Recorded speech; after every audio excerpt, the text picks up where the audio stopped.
year. Now I know, this is the beginning teachers, but it took me 6 years to get out of the beginning teacher stage. So I'm gonna be honest with you. Now, with that said, some of y'all, by the way, I love DPS. If you can't tell, I love Durham Public Schools. Hey, Ms. Dillon. It's so good to see you. Ms. Dillon was there when I first started teaching, and it's a blessing to have you here today. Thank you.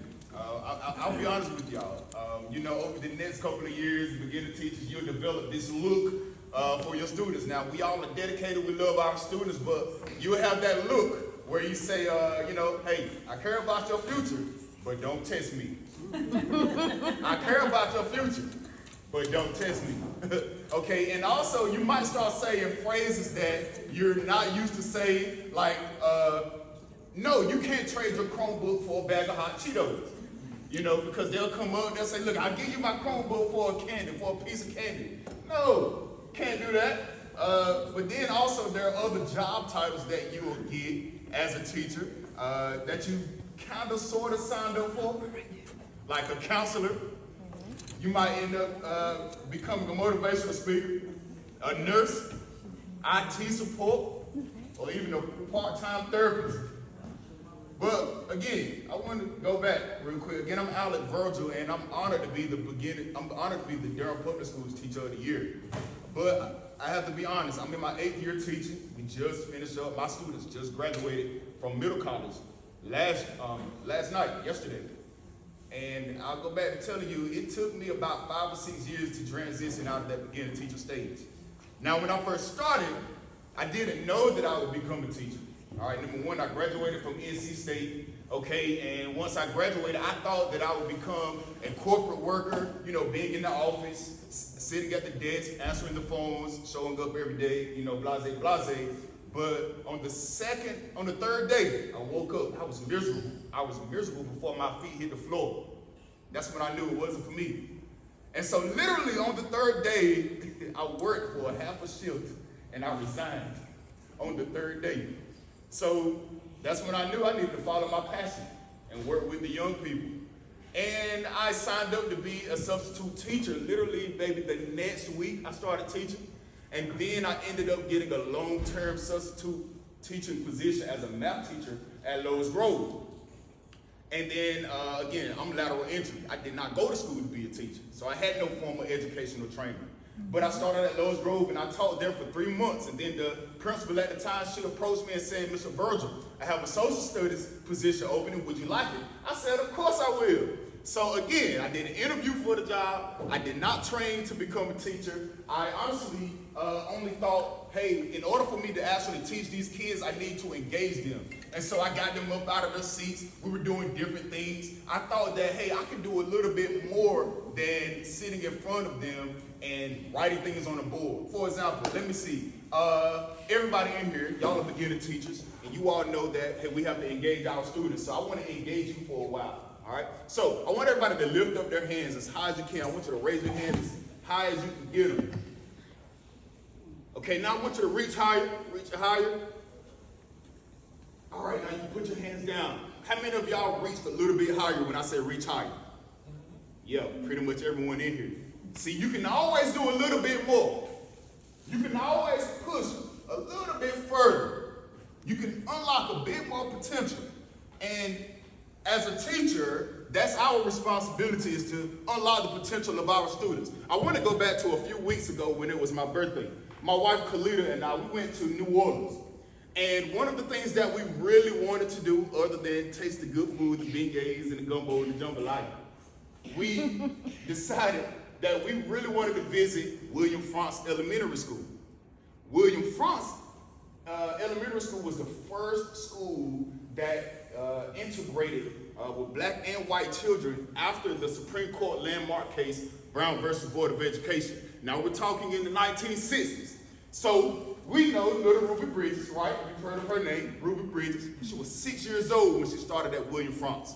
And I can imagine her, I can picture her still just gallivanting down the sidewalk, maybe happy, not maybe knowing exactly what she was walking into, but at the same time, once she walked into that building and she was there for the first week or two, I said that there must be, as we were at the school, I said there must have been a teacher, an administrator, or somebody that made her feel welcome. There had to be, because I'll tell you, almost every teacher in William Franks decided that they would not teach little Ruby because she was a little black baby.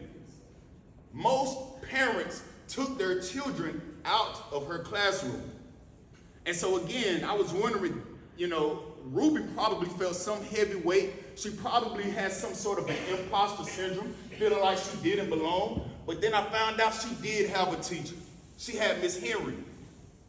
Miss Henry was that teacher that sat with Ruby for that next school year, just her and Ruby in that classroom. Miss Henry took a special care of Ruby, given that Ruby was in a situation where most schools were still segregated. She was the first to integrate. She had come from a home of a supportive family, but even she was bringing that sort of invisible backpack. And so I wondered, someone had to have taken care of her, so it was Miss Henry. Miss Henry was the person, she was the teacher that made her feel welcome. And even later on down the road, Ruby described Miss Henry as that person who made her feel comfortable, who made her feel like she could achieve her goals. Even when the world around her was not normal, Miss Henry made her feel welcome. Amen. Now, I'm looking at a bunch of Miss Henrys and Mr. Henrys right here. That's who we are as educators. We serve as the Miss Henrys and the Mr. Henrys. Most of our students, many of our students come to school and they look forward to connecting with you. They look forward to giving you that fist bump or that high five or that pat on the back or hug to show them some love. They look forward to that. You're Miss Henry. You are Mr. Henry. And what really matters is what we do to lift up the next generation. That's what really matters. You all are beginning teachers, and I'm glad to be sitting in front of you. I'm glad to be standing in front of you. This is an awesome and monumental moment because you're at a great point of your career. And what matters is that we strive to unleash the talents widely and deeply of our students, of our staff, our colleagues, and our communities. That we strive to help our community reach their potential. And it's also important to remember that the level of education that we obtain is directly related to, it is a prerequisite to what we achieve. And it's also a direct indicator of the income that we will earn in our life. Unless we take action, and unless we step up, there are countless children who will never realize their full potential. Now, of course, there are some things that are out of our control. I have a student that I have a couple students that have a rap sheet that's as long as from here to Butler. And then I have a student who just graduated who has a full ride scholarship at North Carolina Central.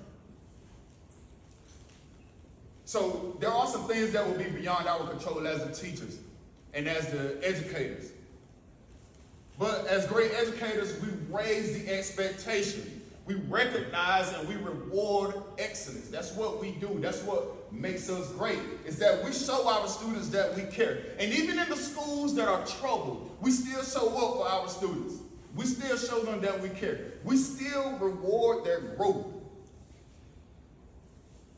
We give our students the best opportunity that they can have in order to achieve, in order to be successful in the classroom and out of the classroom. But it takes educators who are dedicated. It takes educators and principals and mentors and parents and families who bring their skills and their talents together to help our students realize their potential.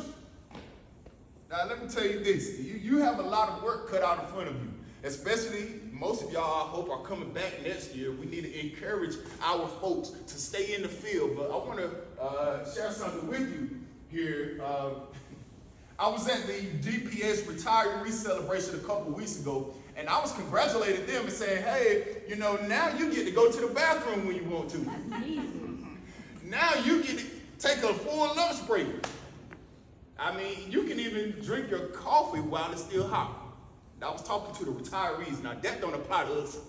We still got work to do. We may not be able to go to the bathroom right away, but we still show up. Now, our future is determined every day, each and every day, by what we do for our children when they step into the classroom.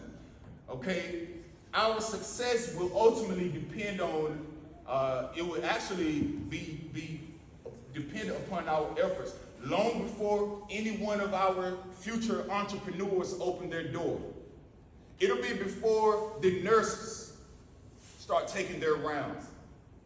What we do, our efforts will have to be put forth before the scientist walks into their laboratories. Our students walk in brimming with purpose, but it is our responsibility to give our students what they need so that we can fulfill that promise.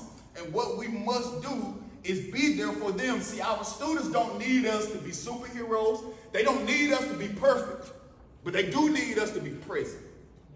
And they do need us to, be there for them. That's what our students want. They want us to show up. They're not asking us to be perfect. So don't be afraid to make mistakes. Again, it took me 3 tries to pass my praxis teaching social studies. It took me 3 tries. On the 3rd try, I finally passed, but during that trial and error, I wasn't afraid to take the mask off and show my students and let them know, like, listen, I studied for this test, but maybe I didn't study correctly for it. Now I'm going to take it again. I failed, and I'm going to do it again. So through that, I'm leading by example. I'm taking that mask off. I'm showing the students that I too failed. I too don't accomplish some of the goals that I have set out to achieve. And so through that, I've shown them perseverance. I've shown them resilience. And I've shown them achievement, even in the face of challenge. Because even when it seems like it's going easy, there are still challenges. So, again, our students need us to show up and to do their best. They don't need you to be perfect, because practice doesn't make perfect. Practice makes progress. And they don't need us to be superheroes. So what they need is for us to go out there and to give our best effort. Let's go Beginner Teachers of the Year. Congratulations. You just about made it through. Just a few more days left. Hold on. Be strong, for the race is not given to the strong nor the swift, but he and she who endures to the end. Thank you. Yeah.